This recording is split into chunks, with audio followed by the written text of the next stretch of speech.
Traditionally speaking, meaning pre-2000s, the drivetrain market was dominated pretty much entirely by two companies, Shimano and Campagnolo.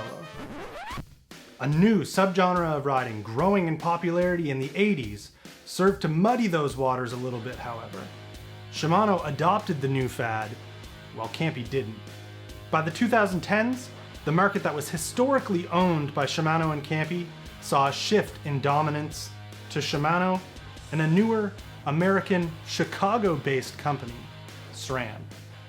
Obviously focusing on both categories was smart business. Now it goes without saying that SRAM and Shimano have the common engineering practice of developing their road and mountain bike group sets separately to a higher tolerance, higher performing, higher price product just about every year.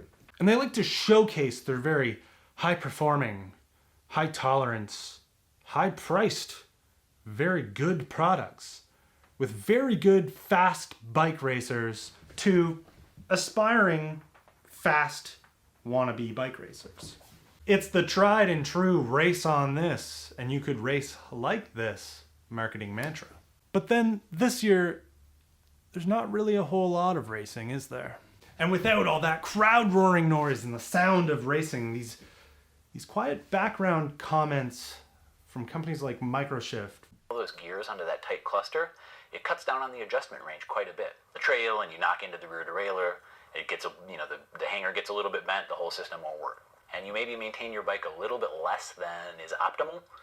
Advent is worth a shot. They get a little louder and harder to ignore, don't they? Enter Microshift's Advent. Now, this is not meant to be a review, but more an exploration into what the important criteria of performance of a drivetrain is when you take the romance of racing and podiums out of the equation. At what point, when racing and podiums are dominating the conversation, does the desired criteria go from high tolerance, high performance, low weight drivetrains to low tolerance, high durability, bomb-proof drivetrains?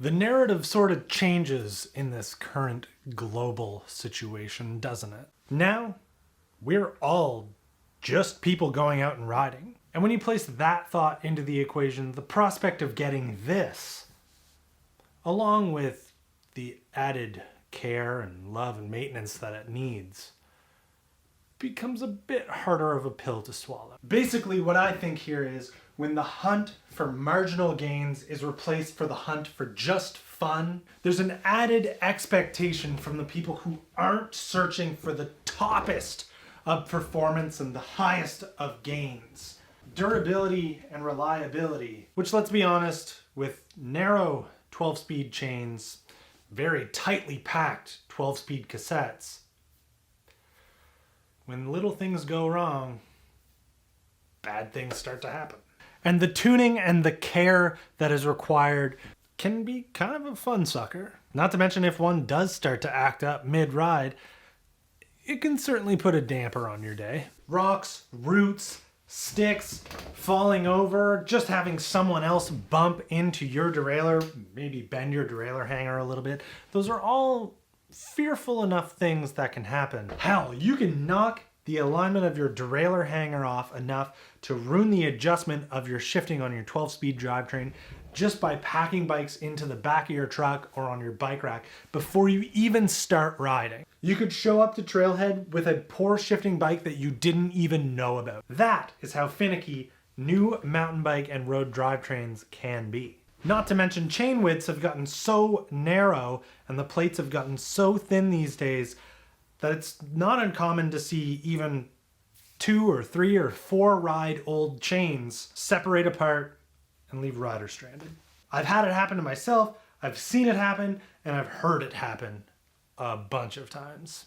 And therein lies the problem. The lack of reliability, the lack of durability, the lack of certainty that you're going to take that bike that you knew worked when you left here with it, that it'll work that exact same way when you're on trail, mid-ride of the trail, or when you bring that bike home.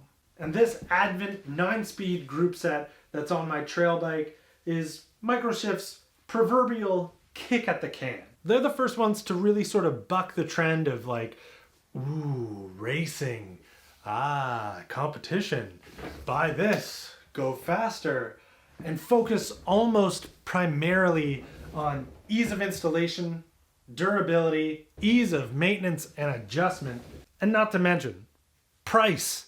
Like they, as a company, being very real in the description, yeah, if you're the type of person who like doesn't do like what you should to a bike, this will work. It'll be fine. Not to mention proudly announcing that it'll still work the way that it should, even if it's not like quite right. Like, yeah, banging off a rock and, you know, maybe your B-limit screws not quite set up just right. It'll work. Don't worry about that. Showing the ease of service on the rear derailleur clutch mechanism. Being very real about the fact that yes, this will probably wear out a little bit and it will require some servicing.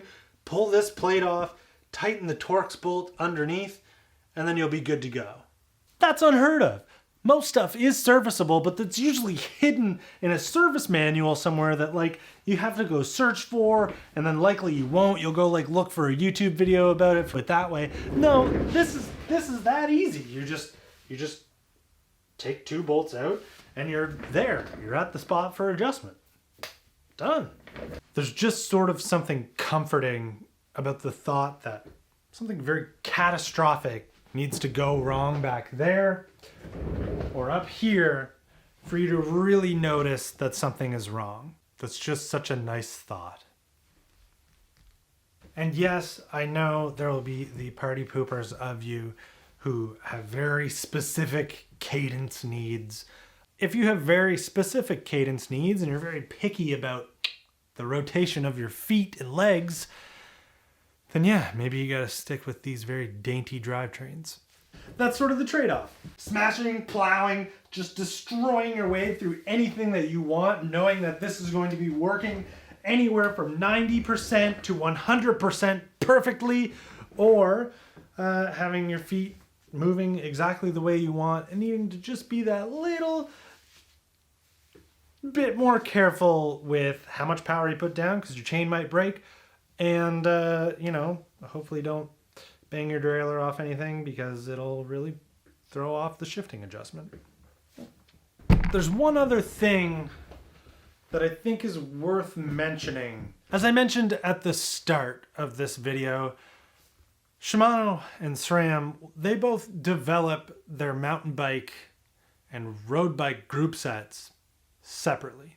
Generally speaking, and if you asked the companies themselves, neither of them are compatible with each other, meaning no mountain bike group set is compatible with any road group set, leaving it up to the aftermarket consumers to figure it out later. And of course we did, not because that component manufacturer has explicitly said we can. They very much tend to not associate themselves with it as much as possible. Microshift has taken a much simpler and, in my opinion, much better route. Mountain, road are the same group set. You just buy the appropriate shifter for which kind of handlebar you want. They're all the same. They were developed at the same time. They're supposed to work together, so they do. That's the kind of simplicity that we need these days. I'll be excited to see if anybody else decides to follow suit. Because if they don't, the intro to this video will start with other different names dominating the markets than the ones that started this one.